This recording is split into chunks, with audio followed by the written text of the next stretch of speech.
I chose something different. I chose the impossible. I chose Rapture.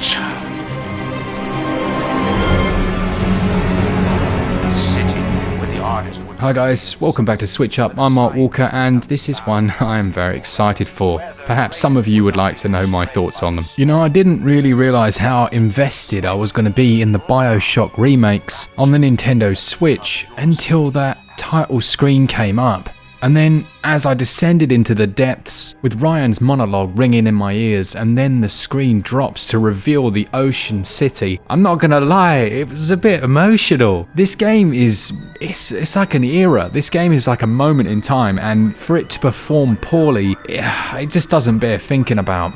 But we've seen it time and time again with games we so long for arriving on the Switch, and they just don't look the way you remember, or they don't perform the way that they should. So is it time to go back to Rapture? Or is this one already sunk? Let's find out.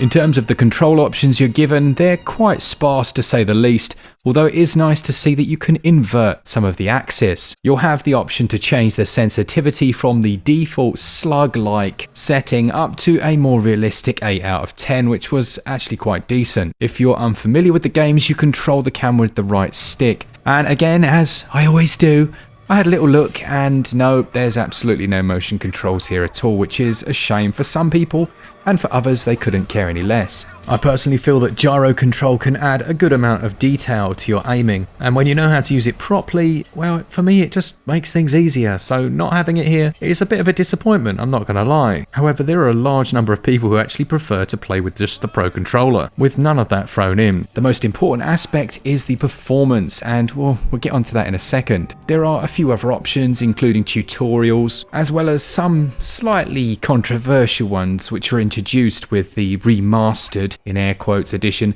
and this is the remastered edition. I'm not going to go into some of the downsides of the remastered versions if you felt they were downsides. That's a whole nother kettle of fish. For now, we need to look at that performance, so without further ado, let's just do that. It is, my friends, it is so silky. It is so silky. I'm so happy to say that. Which, you know, when it loaded up, I thought, okay, this feels good. This feels very smooth. And in fact, the frame rate charts, as you can see on screen, are indicating that not only is it a locked out 30 frames per second, but the frame pacing is so much better than what we were looking at in Minecraft. Now that was okay for the majority of the time, but it had some big dips. I haven't seen any big dips in this, even when I'm in hectic combat and gunshots are flying off and you're firing off your abilities with your hacked drone hovering behind you and a screaming pistol wielding splicer launching towards your face. It's just silk. It feels so good and it's very responsive. There's very little input lag or delay, if any at all. Now, in terms of potential downsides to the Switch version, there aren't many. There are a few compromises. If you zoom right in at times, there's this very strange crosshatch texture going on the outsides of objects, and I guess that's to do with the post-processed anti-aliasing, and I don't think this is running at a native resolution. To me, it looks like it could potentially be a dynamic resolution. There's a bit more evidence of this in the second game. And I guess the biggest hit the game takes is when you really look closely. Sometimes, particularly in cutscenes, the image quality suffers an almost crosshatch style pixelation that hopefully translates onto camera. I'll try and zoom it in a touch so you can see.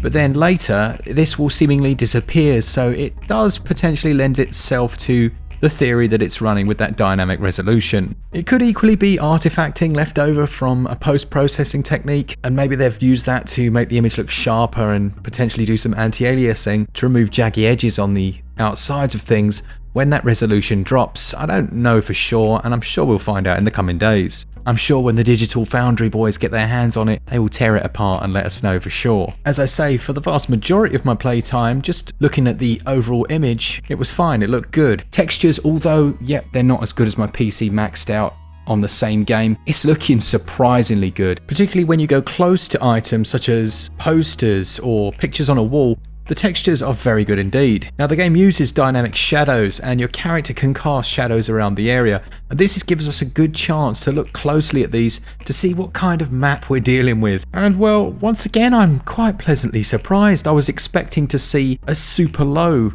shadow map that was just a blocky mess, but quite clearly you can see the outline of the Big Daddy defined, sorry if that's a spoiler if you've not played the sequel, against the wall in the background.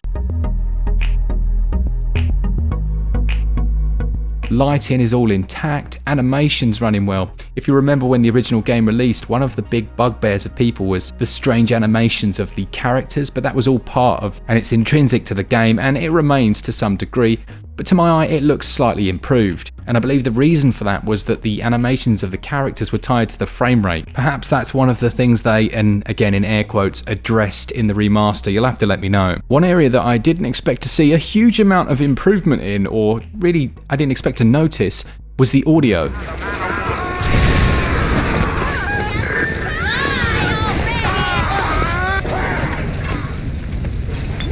And it is so crispy, it's very good indeed. They've done a great job of bringing it across to the Switch, and it's one area where sometimes they try and cut the corners by downsampling to such a degree that it becomes noticeable even to the average player. Here it is sounding on point.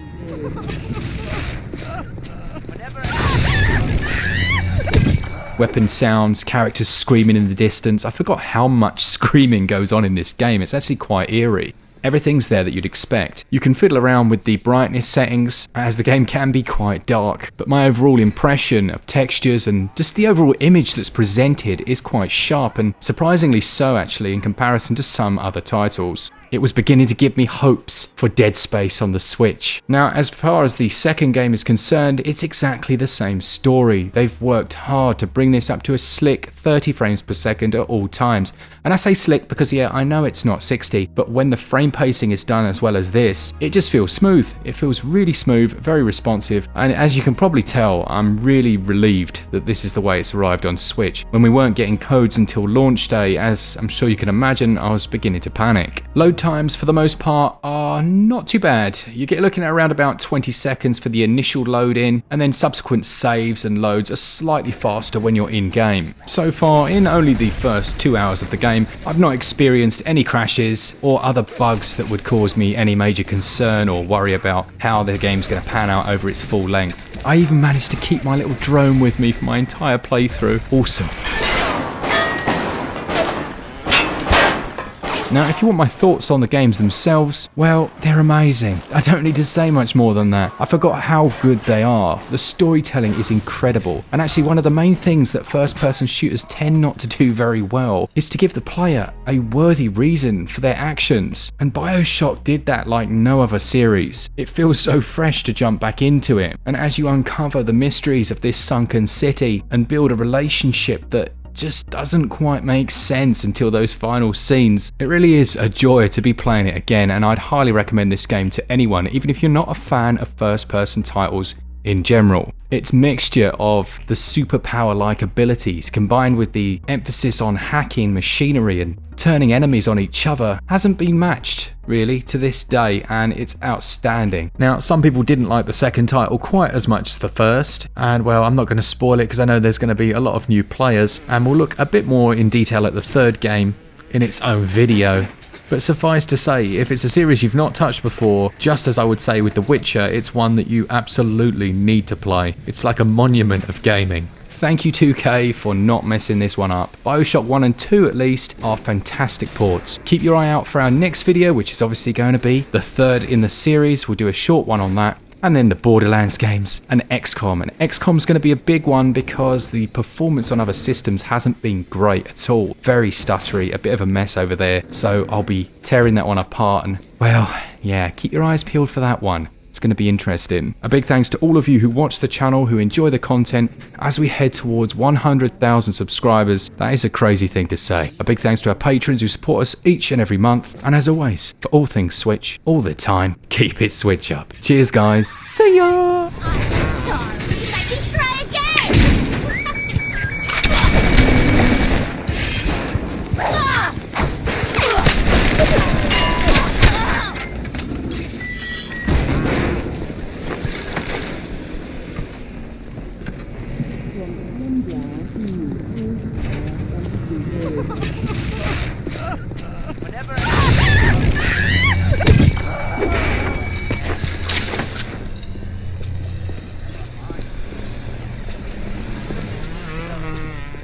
Well,